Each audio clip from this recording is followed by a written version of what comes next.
Yes. Thank you very much for the nice introduction, Dr. Eunice. It's my great honor to give this talk at the prestigious University of Tulsa Petroleum Department graduate seminar. So my name is Burden. I guess today is Friday. So I'm sorry that maybe you guys maybe it's time to go to go home, or maybe go to the bars. But please try your best to focus on maybe 1 hour, and then I will finish that. Okay, so today I'm going to talk about my most recent work, that is local capillary trapping and permeability-retarded accumulation during geological carbon sequestration.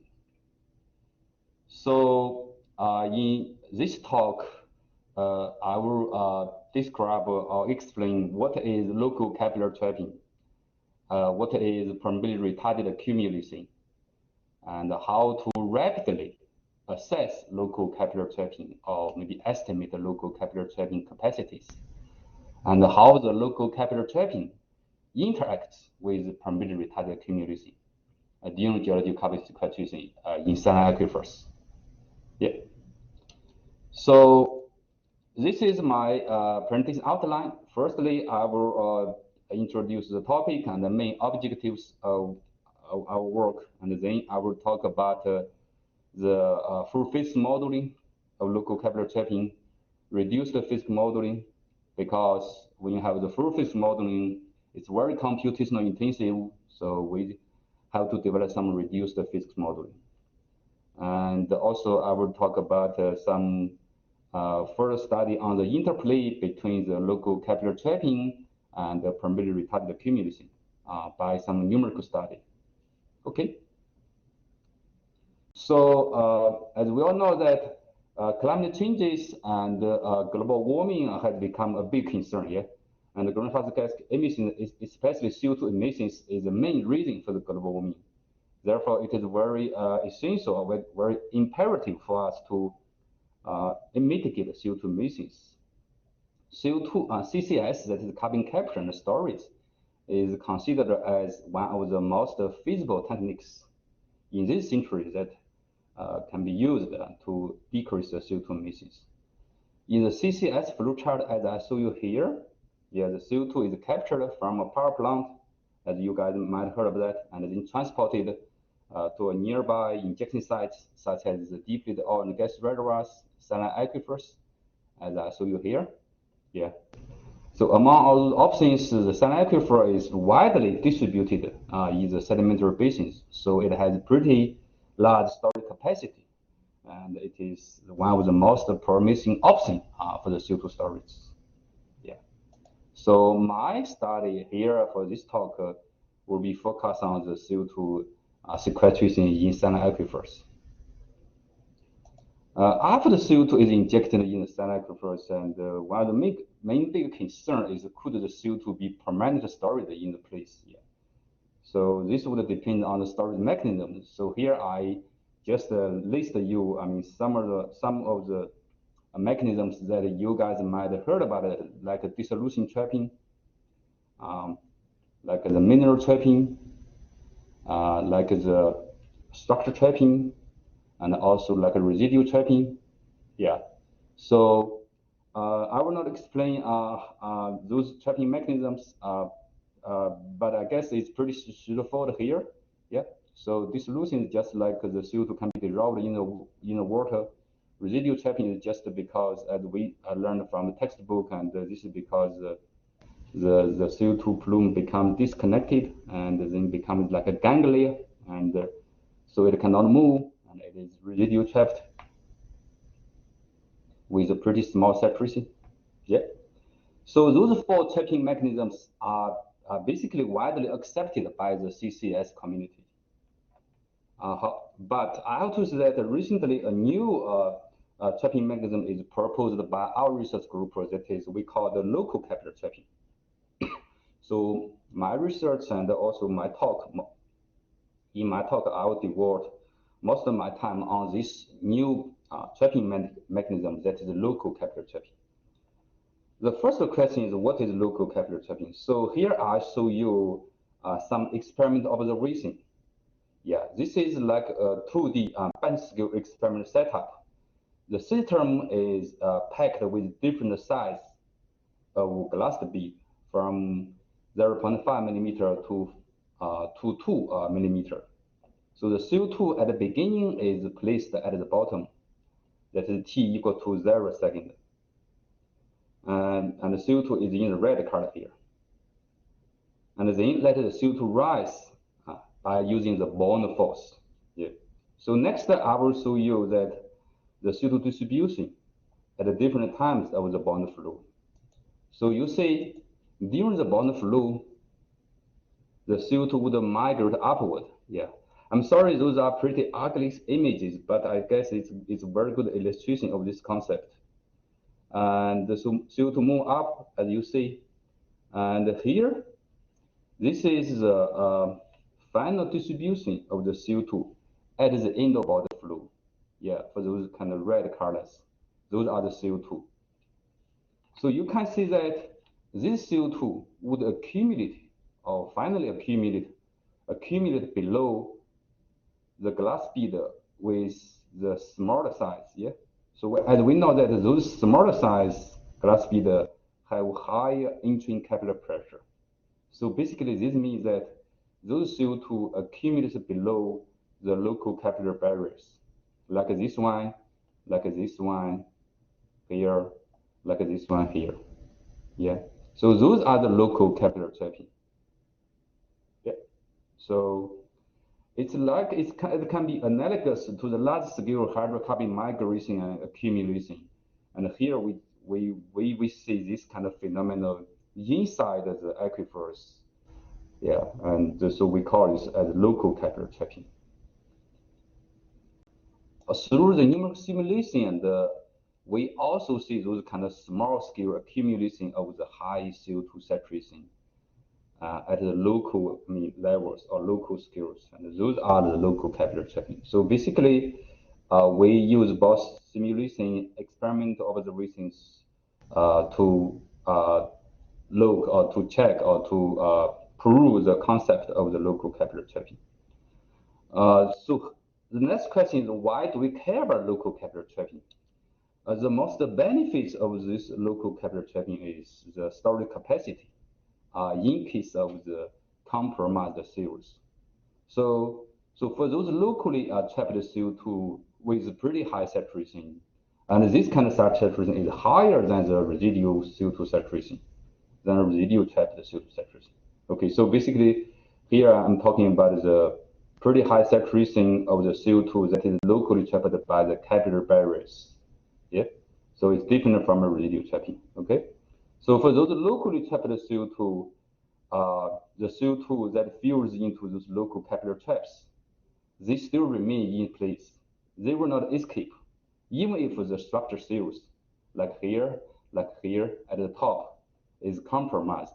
Even if there is some kind of leakage of the fractures, and those locally trapped CO2 will be still in the formation. So that's the reason we care about local capillary trapping.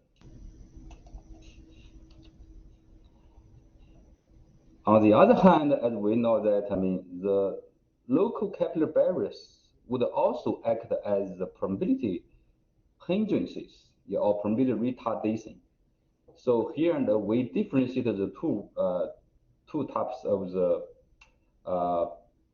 barriers. And for the capillary barrier, we call it barrier. This is true barriers. But for the permeability retardation, it's just like retarded. It's just to retard the CO2 migration. So we cannot exactly call this as permeability barriers.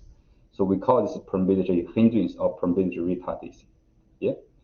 So we know that the capillary barriers would also act as permeability hindrance, as indicated by this famous Lagrange function. And for the permeability hindrance would delay the CO2 rising and cause the CO2 accumulation. So here I just show you a schematic diagram. Here's the low perm layer in the up. This is the capillary rock. This is the high perm layer.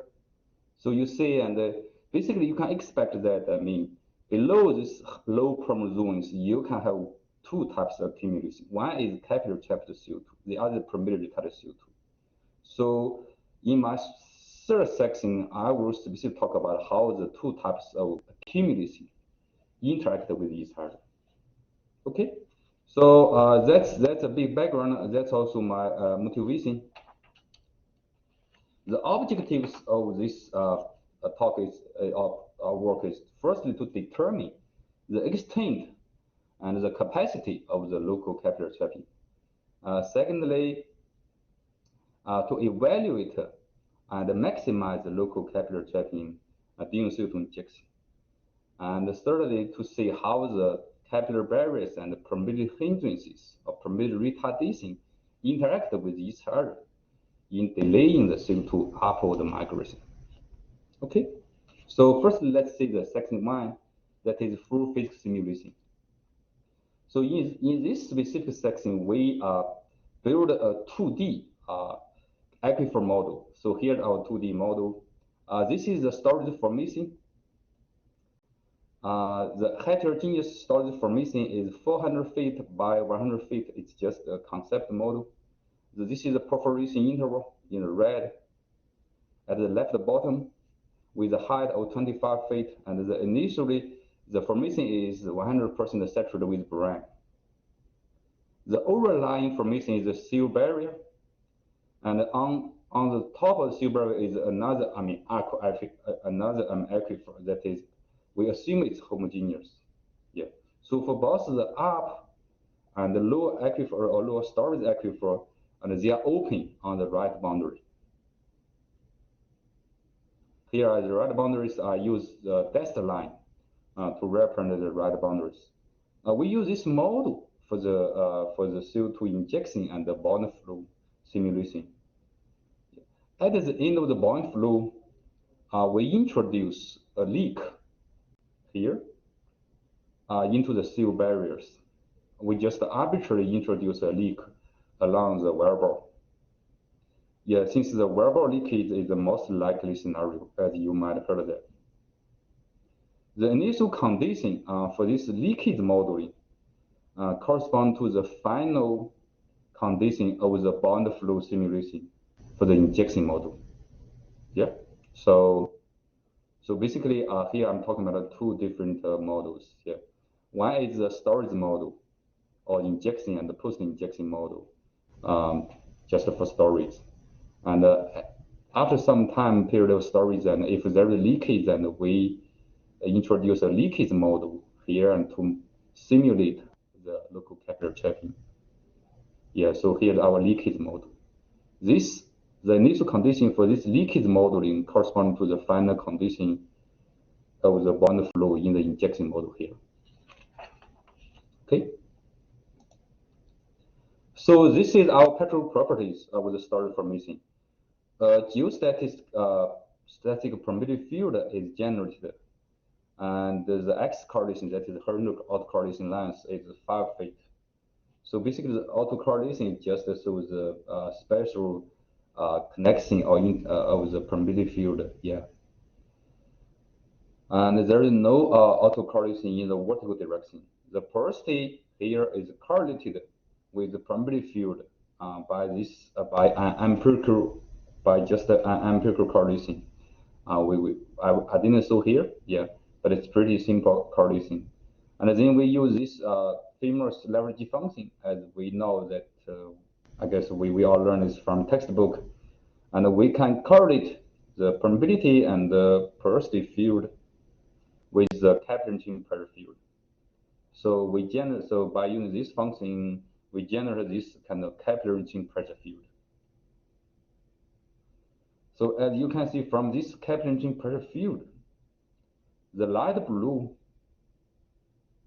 here, as you see from my red circles, and the light blue represents the pretty low capillary pressure, while the green and red region have relatively high capillary pressure.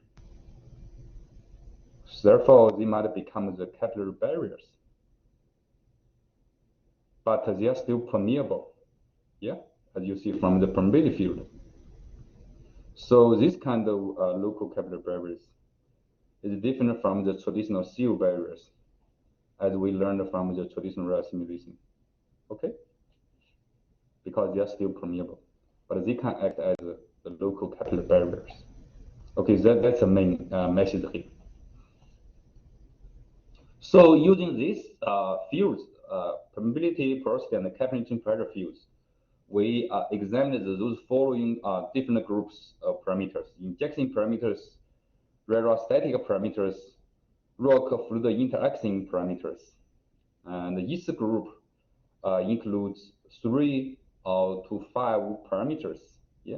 So the purpose here is just to examine how all those parameters influence the local capillary trapping fielding, the local capillary trapping CO2 saturation, and the local capillary trapping structures.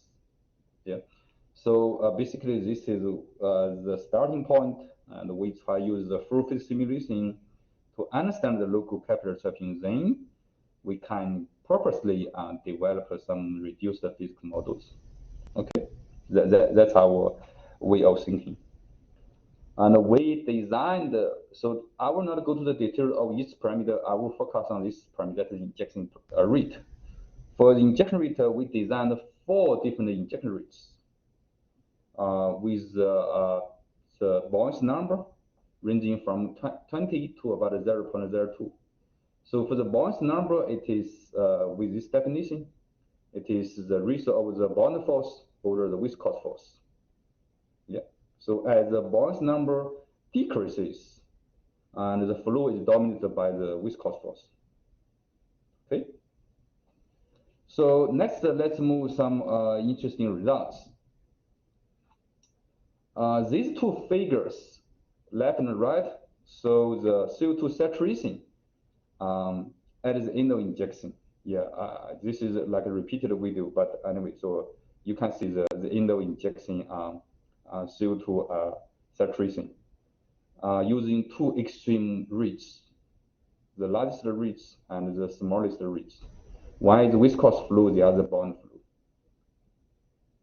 So we can see from the figure that as the greater number increases, or as the flow becomes buoyancy dominated, the flow pattern changes from the compact displacement, as you see here, to the capillary channeling, as you see from this slide, this figure, sorry.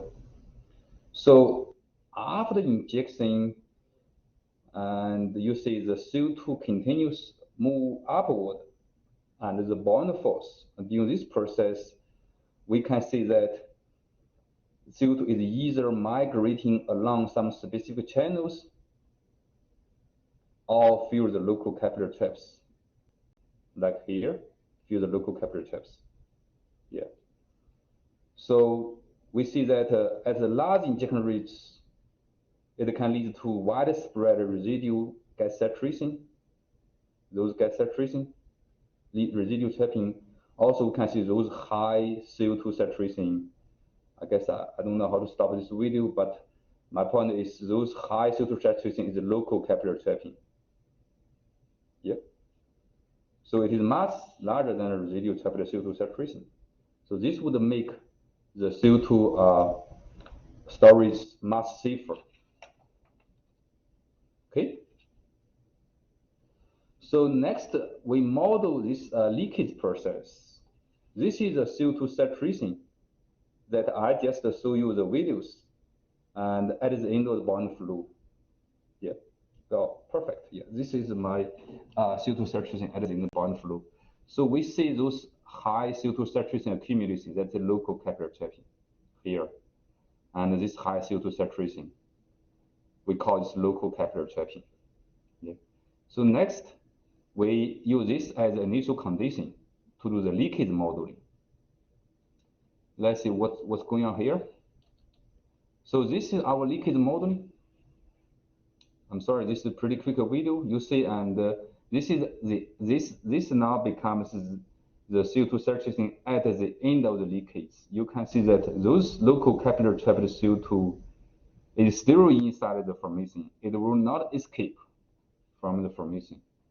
Yeah, as we see from those high CO2 saturations.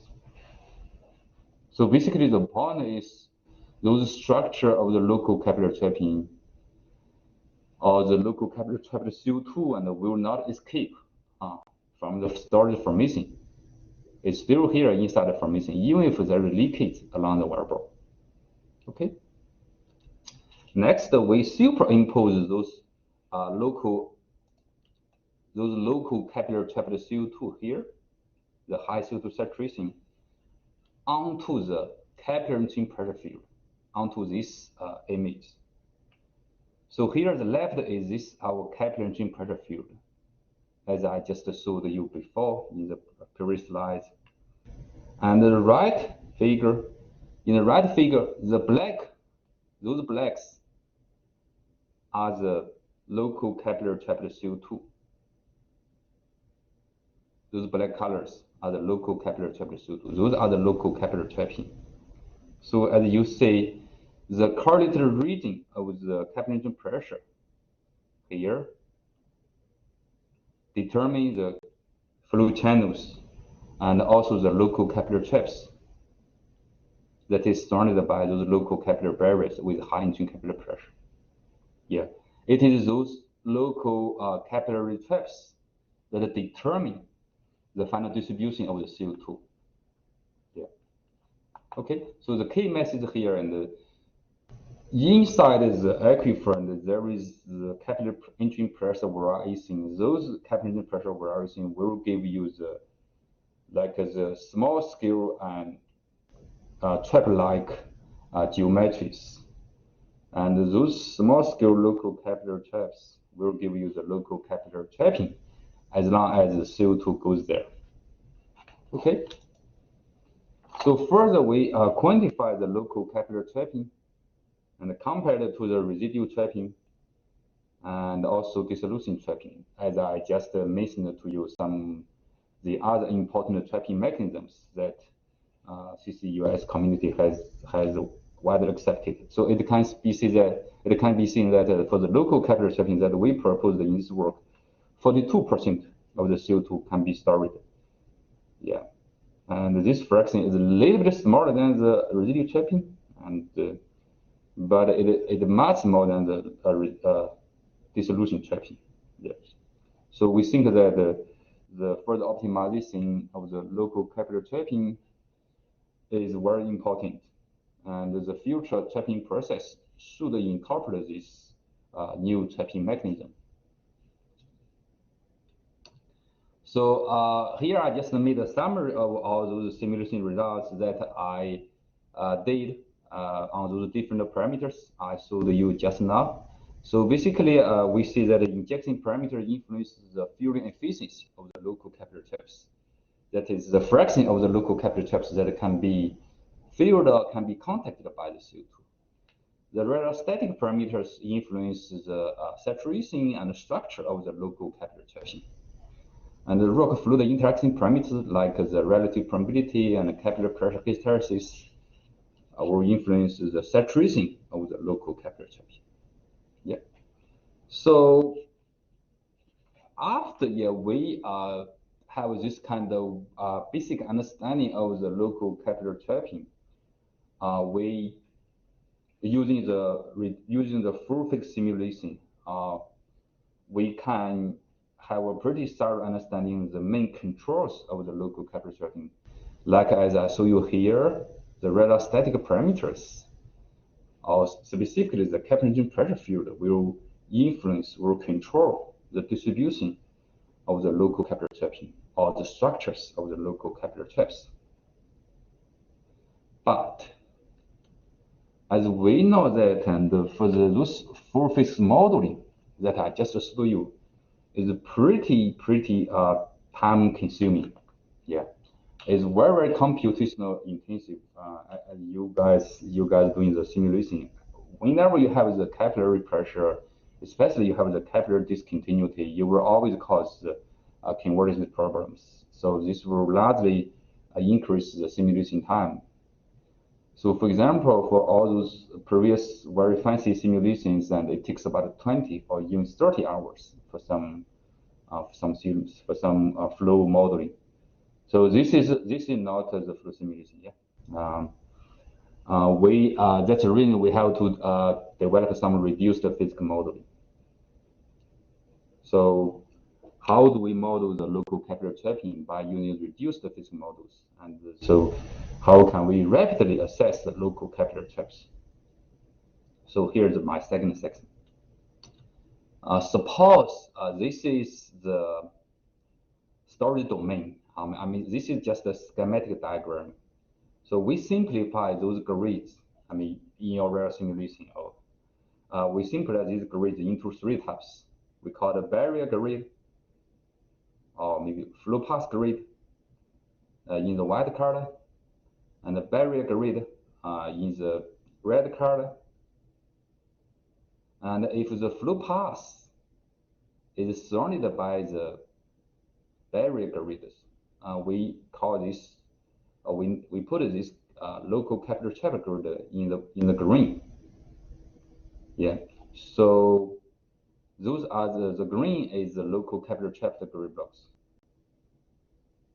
Yeah. So this is a pretty simple or maybe naive idea. I mean, so we divided the grid blocks into three types: barriers, flow paths. If flow path is surrounded by barriers, and then we call this, or we name this as a local capillary trap grid blocks. Yeah. So our basic idea here is just to decouple the modeling work, the modeling or local capillary trapping into two parts. The first part is we use a very simple geological criteria algorithm to identify the local capillary traps based on a given capillary pressure field. So in this part, I will show you how we use this geological criteria algorithm to quickly identify those local capillary traps. If you just give me a very simple, or just give me a geostatistics realizing of the capillary pressure field. And the second part is the flow simulation based on the permeability field. So here I will show you the use of the connective analysis, or simplified connective analysis, of analytical model-based connective analysis to approximate the CO2 plume shape. Yeah, that is the blue curve. Yeah, which is just we will simplify this as like the CO2 plume shape. Yeah. So permeability-based flow simulation or connective analysis-based plume shape approximation, and the capillary pressure field-based LCT identification. Yeah, that is local capillary trap identification. Here I should mention that this capillary pressure field is correlated with our permeability field by using leverage function. Yeah. So this is just this is our idea here. Decoupling the modeling into two parts. First, let's see this part. That is part one. This is the local capillary trapping identification based on the capillary pressure field by using a geological criteria algorithm. So what is geological criteria? So here, the geological criteria is just a parameter that we introduce here, and to determine a given grid block to be a flow path or flow barrier. And this parameter we determined as critical capillary.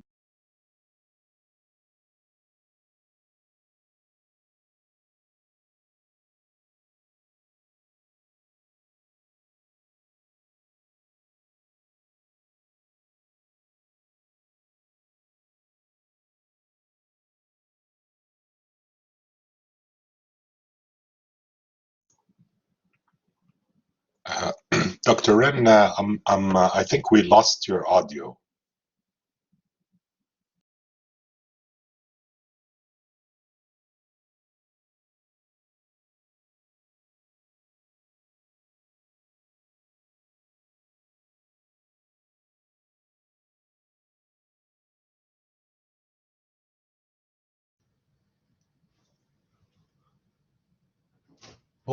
Bo, we cannot hear you anymore. No.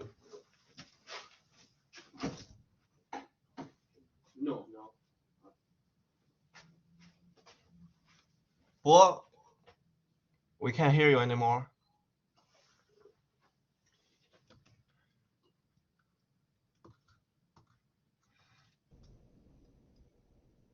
Can you hear me now? Yeah. Oh, sorry. I guess I don't know what happened. Maybe I'm sorry. Can you hear me now? Yeah.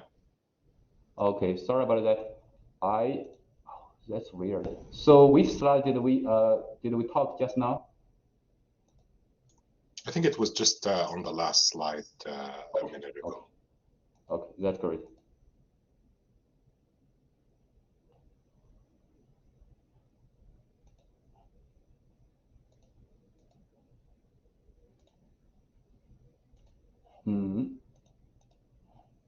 How about now? Yeah, we can hear you. Okay. Yes. Sorry about this. Maybe I did something wrong. Yeah. Anyway, let's go on. Thank you for the reminder. Okay. So this is the capillary pressure field that I mentioned just now, and we choose the CCEP to be the 2 psi. Then we can get this like the capillary barriers and the flow paths. And so the yellow color is the capillary barriers, and the blue is the flow paths. And this is the first step. In the second step, and we will find all those connected capillary barriers. And so you can see, and this is red is the connected capillary barriers, and the white is the flow path that is surrounded by the capillary barriers. So those are the green here are our local capillary traps. Yeah. So this is a pretty simple algorithms, but it's very powerful. Yeah. I will show you here in my next slide. And this is a typical output from this geologic criteria algorithms. The horizontal axis is the CCEP, that is critical capillary pressure, which is scaled by the mean and standard deviation. And so you can see, and there is a maximum local capillary trapping volume fraction. So here, this volume fraction is defined as a ratio of the local capillary trapping group blocks divided by the whole group blocks in the system. Yeah. This is so why there is such a maximum point. This is because as this critical capillary pressure increases, the number of the barriers decreases. Yeah. So this has two opposite effects. In this side, and the flow, the whole domain will be dominated by the flow barriers. In the other side, the whole domain will be dominated by the flow paths. So there should be a trade-off between the two types of the group blocks, and at which you can have the maximum local capillary traps. So basically, there is a competition between the flow paths and the flow barriers that will determine this maximum local capillary traps fraction. And here at this point, we call the threshold CCEP, or threshold critical capillary pressure. Okay, so this has pretty significant physical meanings, and we can run any kind of capillary pressure field and get this maximum local capillary trapping volume fraction. And here's the comparison between our algorithm to the CMG gene, that is a commercial simulator. So this is the CMG prediction of the local capillary trapping volume fraction versus the geologic criteria, our algorithm prediction. So basically, our algorithm always overestimate of the local capillary trapping volume fraction. So maybe the best word here is our algorithm gives like an upper bound of the local capillary trapping volume fraction. Yeah. And we also look at the reason why we have such kind of little bit overestimation due to a time limitation. I will not go to the details here. Okay. So that's part one, and part two is flow simulation based on the permeability field using connective analysis. So what is connective analysis?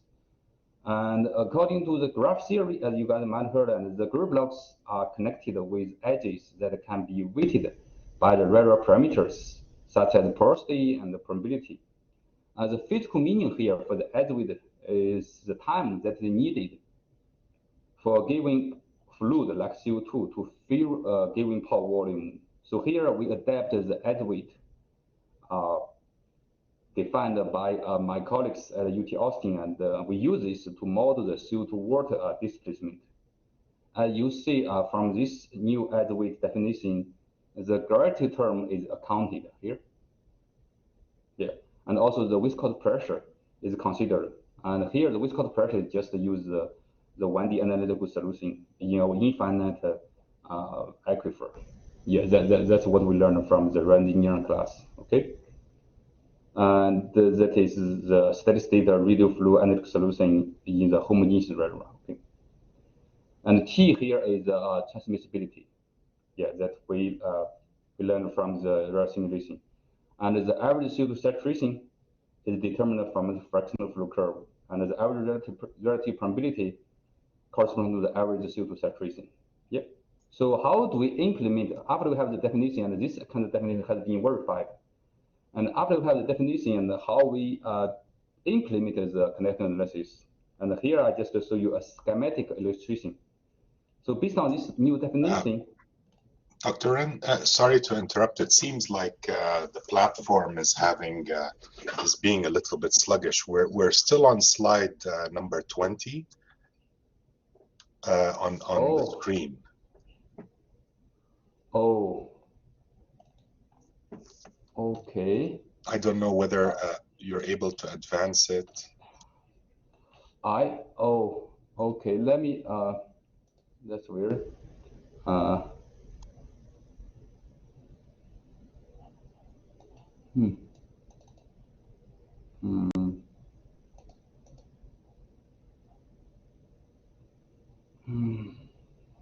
Maybe I should close my slide and then start this again. Give me a second.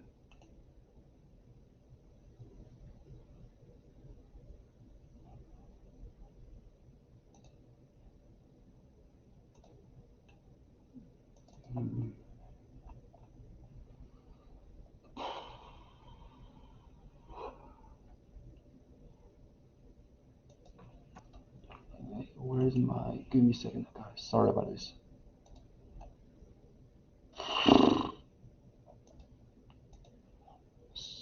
So can you see my slide now? No, we see a file explorer. Oh, there's PowerPoint. Started PowerPoint. Okay.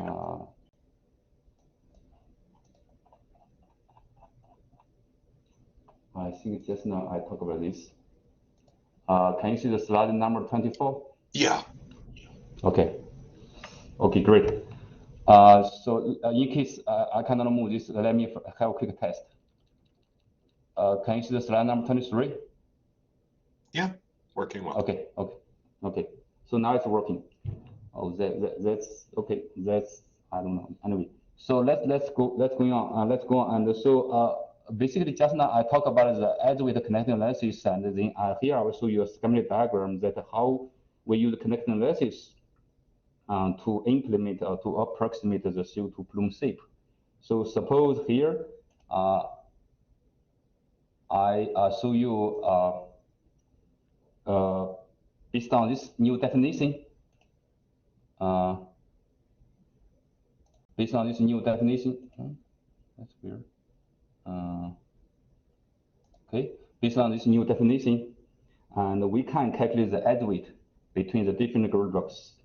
So here, to make it simple, we just arbitrarily assign 100 between the to be the edge width between the flow barriers, and we assign 10 as the edge width between the flow path groove blocks, and 50 between the flow path and the flow barriers. So if you have an injector here, assume you have an injector here, and you can calculate the connectivity from between the injection groove block to any kind of groove blocks that you want. The connectivity is just the sum of the edge width along the shortest path. So I just show you the connection in the blue colors inside each groove blocks. And next, we just let the CO2 move and from injection point to the corresponding rare gold blocks according to the connectivity. Yeah. So the CO2 will fill the gold blocks in the order of connectivity. So by doing this, we can approximate the CO2 sip. Yeah. So that's a basic idea here.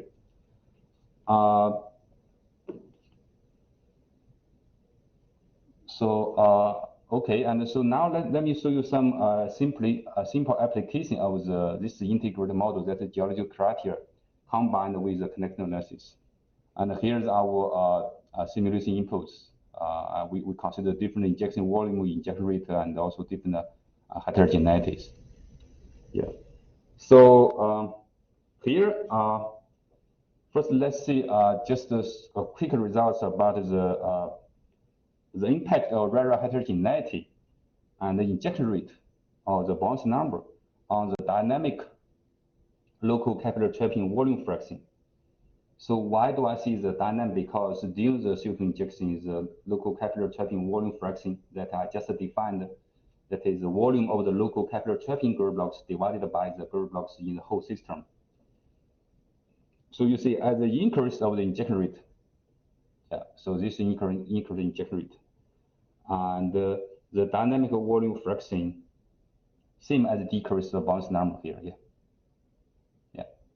The dynamic RCT volume fraction, generally overall increases. However, if you look into the details, you can see the level of this impact is different for the different heterogeneous domain, also for the different flow regimes. So here, let me zoom in here. In the bounce dominant flow with large bounce numbers, the injection rate tend to have very negative impact on the RCT dynamic volume fraction. And also it is pretty independent of the heterogeneity.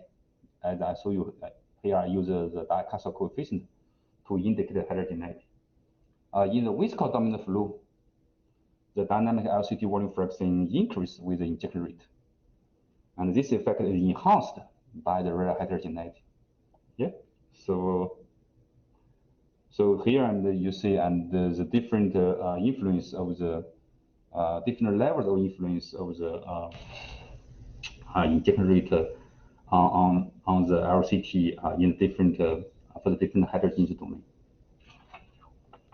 Okay, so here the point is there is an interplay between the injection rate and the rare heterogeneity that will largely influence the local capillary trapping volume fraction or dynamic local capillary volume fraction. Okay, so here this is the simulation results visualization. I will not go to the detail, and so this is for the combination of the homogeneous and the small rate, and the combination of the heterogeneous and the larger rate, and for the different layer, and also across the section. Yeah. Okay, so just to give you a quick visualization. Next is the last section. I would like to talk with you about how the local capillary trapping interact with the permeability retardation. I will show you some interesting phenomena that this kind of interplay around interface of the two layers. Here and I will show you some our analytical model that we developed to illustrate this interplay. And this model has been verified by the CMGG. So yeah, I'm sorry, and this is I only have one slide here that has equations, mathematical equations. I guess it might not be a good idea, but I guess it's fine since we are the Tulsa Petroleum Engineering department. So by using the material balance equation, as you guys might be familiar with this, this is gas, this is water, or CO2, water, and the material balance equation, pretty simple, 1D. And by assuming the current flow, and that is when the CO2 move upward and the brine falls down. So we can combine those three equations and to get the CO2 flux equations. And the flux equation can be divided in two parts, bound flux and capillary flux. Here, I will talk about the results that neglect the capillary pressure, and also I will show you on how when I add the capillary pressure and how will this influence the results. Yeah. So we published this analytical study in the GPSE as well, and if you guys feel interested, and you might have a look here. After we do the dimensionless analysis, and we can get where is this beautiful, equation. And so basically, and you can see that this is a hyperbolic equation, and it can be solved by the method of characteristics that we all learned from the engineering class, and also we learned this from the Permeability approximation, yeah, for the immiscible water flooding. Here I should say that this is the current flow, not the concurrent flow. For the Permeability flooding, it's the concurrent flow, yeah. So next,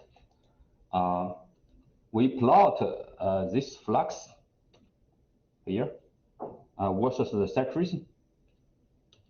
Yeah, and in a dimension form, this is the dimension saturation, this is dimension flux. If we assume a relative permeability curves, yeah, and this is a typical and UGD and SGD curve. The very interesting phenomenon is appears here. So as the gas saturation increases, the CO2 flux first increases and then decreases. This is an essential feature of the current kind of flow. As large CO2 saturation causes small water CO2 saturation. Sorry, large CO2 saturation will cause the small water saturation, yeah, and the water moves slowly, which causes CO2 to have to move slowly because the sum of the CO2 flux and the water flux should be zero. So that's a message here, and this is because the current kind of flow. Okay, so it's different from the traditional Permeability fraction flow curve, as you might recall. So for a given storage domain, if our initial condition is usually it should be here, yeah, because the initial CO2 saturation is zero. Suppose the injection condition is here, and then the CO2 saturation wave will be just like a shock, yeah. And the velocity is defined as a slope here. And if you have an injection condition here, and there will be a combination of shock and spreading wave. Yeah. Okay. So this is what we learned from the UR class. If the injection condition, so the injection condition here, and the wave analysis will be much more complicated. Yeah. So we don't want to use this red curve. We use a skeleton. We call this a skeletonized curve, or maybe you call it straight curve, and we just account for this maximum point and this end point. Yeah. So we use this blue curve for the analysis, and after using this blue curve, and all the saturation curves will be just only shocks. Yeah. So this will must greatly simplify our analysis. Another important parameter here is the flow capacity. So it indicates the flowability of a given zone. So in the next slide, I will show you that how it is this flow capacity that essentially determines the occurrence of the permeability-retarded accumulation. Okay. And here we implement this the above analysis, in this 1D domain. The domain consists two zones, flow path zone, or we call the low perm zone, and the flow barrier zone, sorry, high perm zone and the low perm zone. Yeah. And the low perm is above high perm. And the domain here is initially 100% saturated with brown water. So you can imagine that when we have this kind of initial condition, the injection condition here with a constant CO2 flux into this 1D domain, and the CO2 move upward and the brown will fall down. Yeah. So this is exactly current kind of flow. And this is my data input. I will not go to the details. So here I will focus on the water wet cases. and with this capillary pressure. And also I will talk about the two different inlet flux that I used in my analysis. Yeah, so here's my inlet flux. Yeah, two different inlet flux. One is I call it small and the other called large flux. Okay. So firstly, let's see the effect of the inlet flux. Suppose the small flux is here, and then the causal shock will have the saturation of S1. Yeah, here. And the shock will move from here to be here. And here the interface between the low perm and the high perm. Yeah, this is the interface. Okay. The shock will move from the origin to the interface with the velocity determined by this curve, ij1. Yeah. When such a shock touches the interface, the flux should be continuous. So another shock will be formed by using by using the red curve. The red curve is for the flow barriers.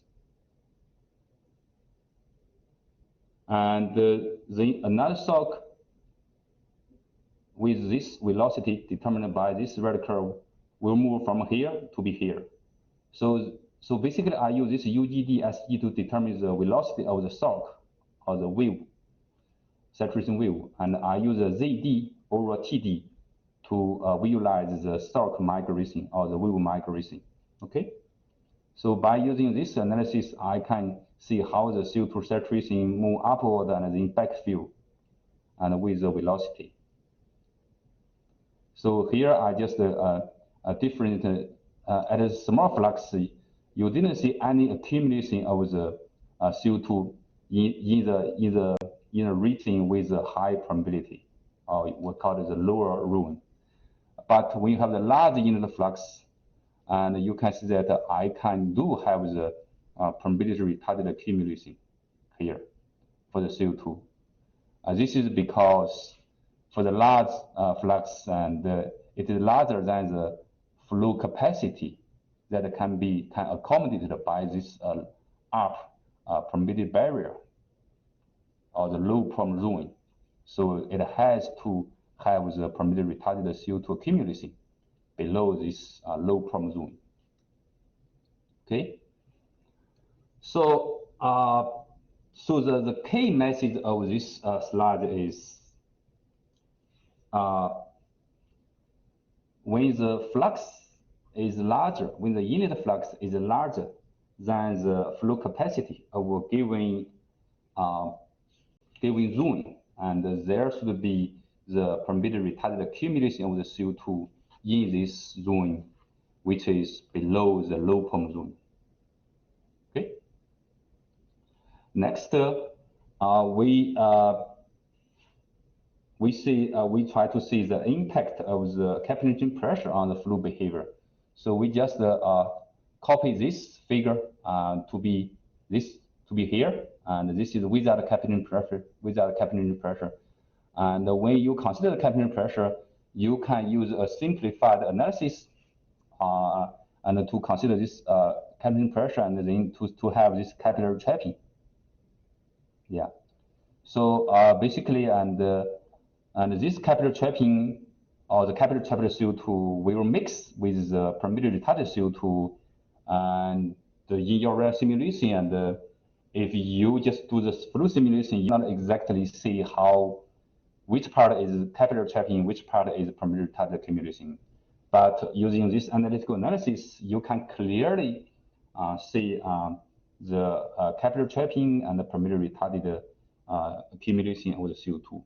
Yeah, that's the power of using the analytical solution here. So in our to our best knowledge, and this is the first time that the accumulated CO2 saturation is separated into the two parts, capillary trapping and permeability-retarded accumulation, by using this analytical demonstration. Yeah. So next, let's see a very insightful numerical verification. So here I just quickly show you the simulation, full field simulation verification by using CMG. So the left column here does not consider capillary pressure. And this is the permeability-retarded CO2 at 30 days of the bottom flow. And next, we stopped the inlet flux. We just stopped the inlet flux at the bottom, and the inlet flux was stopped. And then we try to see how long it takes for this permeability-retarded CO2 in the lower zone. So here the dashed line is the interface between the low perm and the high perm zone. Okay, so you see after about 200 years, those permeability-retarded CO2 with this saturation, and all of them will migrate into the upper zone. But if you consider the capillary pressure, and you can see that even for 200 years, you still have those permeability-retarded CO2 and capillary trapped CO2 here in this lower zone with the high perm. Yeah. So also the time scale of the permeability-retarded CO2 is pretty significant. Yeah, because the permeability-retarded CO2 is below the capillary trapped CO2, and this will cause the permeability-retarded CO2 will move upward very slowly. So the key message here is there is a synergistic effect between the capillary barriers and the permeability retardation or the capillary heterogeneity during the CO2 upward migration. If you don't consider this capillary entering pressure or capillary heterogeneity, one cannot have a good estimation of about the CO2 upward migration rate, firstly, and secondly, one cannot have a good estimation of the trapping mechanism quantification. Yeah. Okay. So that's all I have. And finally, let's move to my conclusion. Local capillary trapping is very important, as we know, and the flow regime influences the local capillary trapping amount, and also local capillary trapping greatly enhances the effect of the permeability retardation in delaying CO2 upward migration. Yeah. So we are also doing some more extended study, and we try to see how this local capillary trapping influences the hydrogen loss in storage aquifer.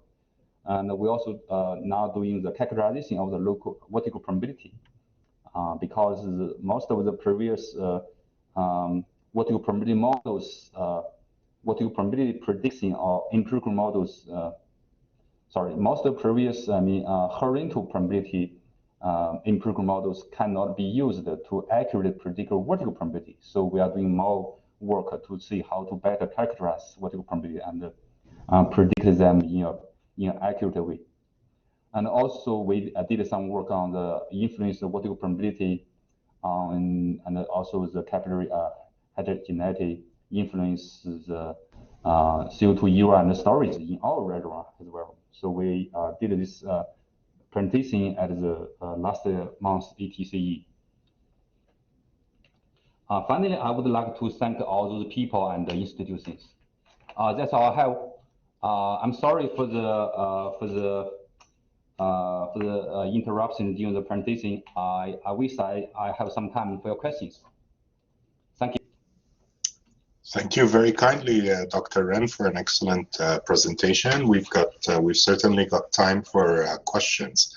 To ask a question, please use the raise your hand facility, and I'll call on you to unmute your mic, ask your question, and then please remember to mute back once you're done.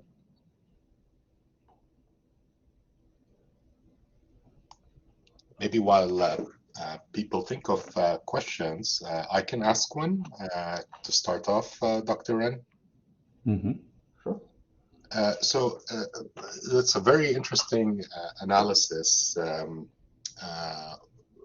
I'm talking about part 3, and I'm curious about the impact of ignoring the curvature around the sonic point on the flux function. How do you think that would impact, maybe not the ultimate conclusion, but impact the volumes we're talking about here?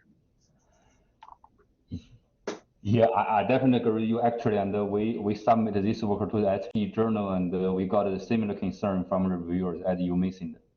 So It wasn't me, just so you know. it's not you.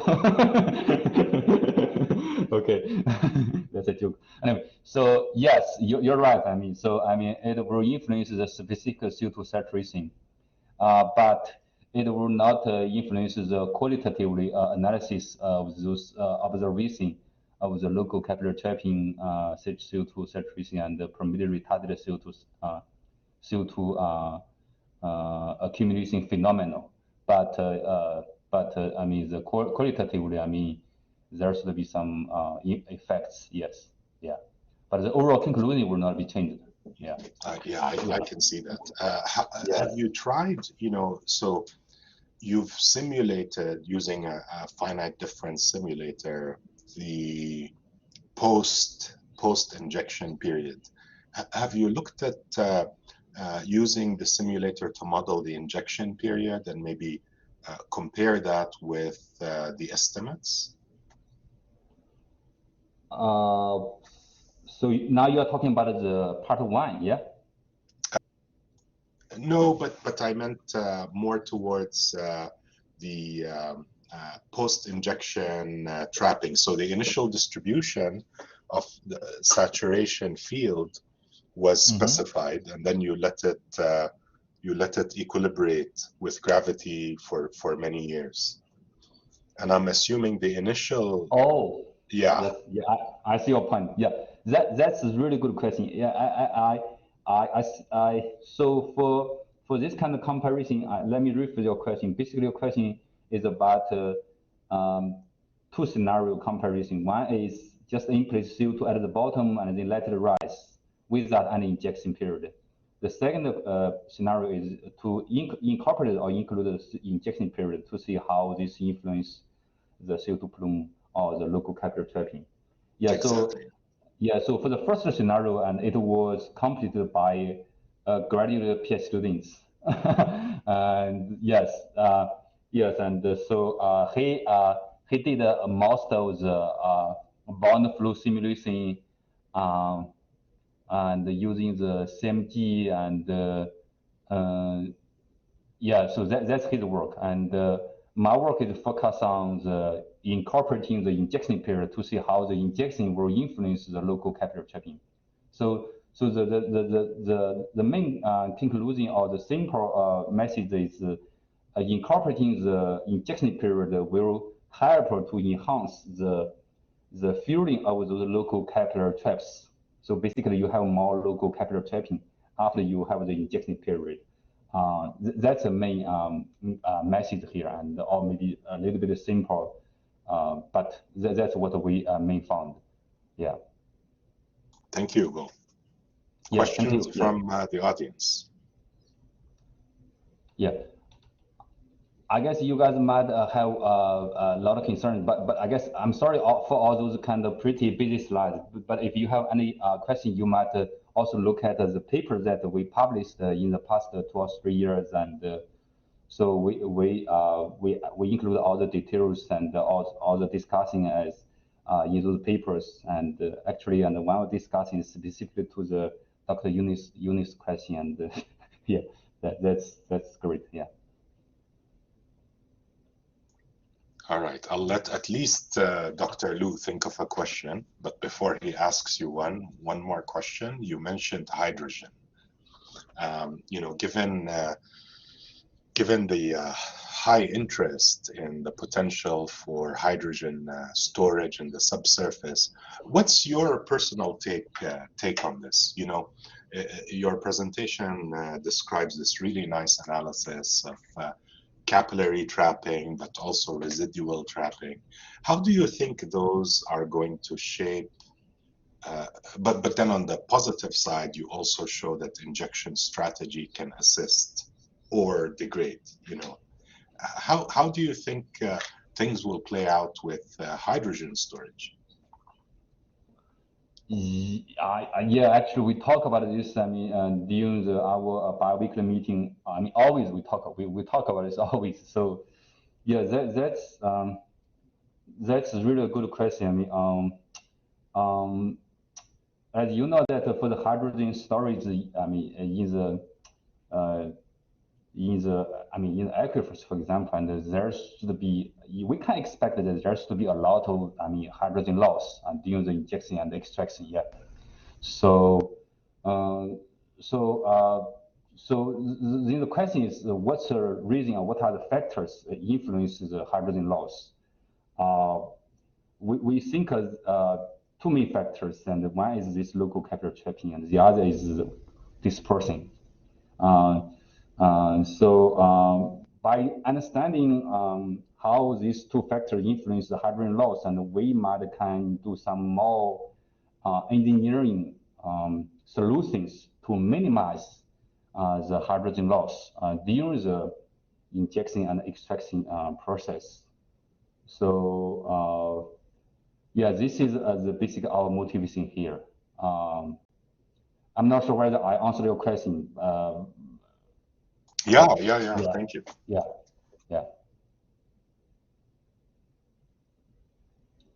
But I guess, I mean, for the hydrogen storage, and we are all interested in this topic, and we actually put now we put our most of the time on the hydrogen storage and or in hydrogen loss, to be specific, and try to understand how the geological heterogeneity, how the rock fluid interactions, and how those, like the trapping mechanisms influence or subsurface barrier influence the hydrogen loss.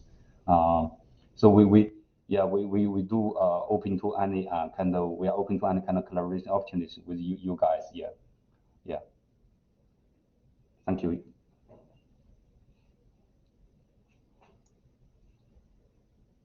A really quiet room. Any questions from graduate students? Maybe it's Friday today. It's Friday. Yeah. Well, but I guess yeah, you go ahead. Go ahead. Ernest. Yeah, I guess I have to say sorry again for the interruption during my presentation. This is the first time I used this platform, and I'm not very familiar with this platform. Hopefully next time, and yeah, I mean, or maybe in the near future, and we can meet again personally in person, and we can have further discussion. Yeah. That would be great, and I, apologize on behalf of our platform here. We're working on a better one, so hopefully that'll be all worked out soon. Yeah. If there are no more questions, I'd like to thank Dr. Ren once again for an excellent seminar, and thank you all for joining. Yeah, thank you, Dr. Yunus, for having me. Yeah, thank you, the grad students and the faculties at UTORSA to attend my presentation. You all have a great weekend. Awesome. Yeah. Bye. And thank you. And Dr. Ren, if you want to stick around, we can chat a little bit after people leave the platform. Oh, sure. Yeah, my pleasure. So I need to go to the restroom. I'll be back quickly. Okay. All right.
Oh, hello.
Hi, Dr. Yunus. I'm back. Hey, I just wanted to thank you once again for agreeing to present the seminar. That was very nice analysis. Oh, thank you. Thank you for having me. I guess it's a little bit pity that the presentation was not going very smoothly. Yeah, you know, I don't know what happened, but I think, I don't know, it must have gotten hung up on one slide, but it was very brief, and I don't think it's an issue. Okay.